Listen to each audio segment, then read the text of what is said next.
தி ரத்தன சமூக நலச்சங்கம் தனது 30ஆம் நிறைவாண்டை நேற்று விமரிசையாக கொண்டாடியது. சிராஸிலுள்ள பிரபல உல்லாச தலத்தில் இதயங்களை ஒளிரச் செய்தல், வாழ்க்கையை மாற்றுதல் என்ற கருப்பொருளில் இரவு விருந்தோடு அந்த நிகழ்ச்சி நடைபெற்றது. நன்கொடையாளர்கள், பயனாளிகள், வர்த்தக பிரமுகர்கள் என 2000 பேர் பங்கேற்ற அவ்விருந்தில் போக்குவரத்து அமைச்சர் ஆந்தனி லோக் சிறப்பு பிரமுகராக கலந்து கொண்டார். அவர் தமதுரையில் 30 ஆண்டுகளாக தி ரத்தன சமூக உதவிகளை மட்டுமே செய்து வரவில்லை, மாறாக கண்ணியத்தையும் தூண்டுகிறது.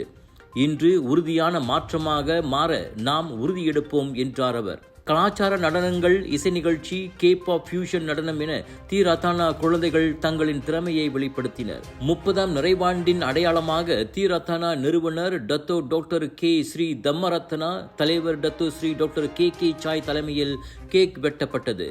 தி ரத்தன காப்பகங்களில் ஆதரவற்ற குழந்தைகள், முதியோர், தனித்து வாழும் தாய்மார்கள் உள்ளிட்ட 500 பேருக்கும் பயனளிக்கும் பல்வேறு சமூக நலத்திட்டங்களுக்கு நன்கொடை திரட்டவும் இந்த விருந்து நிகழ்ச்சி பயன்பட்டது.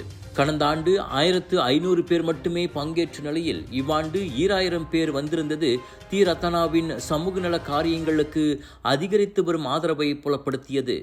பேறு குறைந்தவர்களுக்கான தங்களது சமூக உதவிகளை விரிவுபடுத்துவதில் அடுத்த ஆண்டு மேலும் அதிகமான நன்கொடையாளர்களுடன் 31ஆம் ஆண்டு விருந்து நிகழ்ச்சியை நடத்த அச்சங்கம் எண்ணியுள்ளது.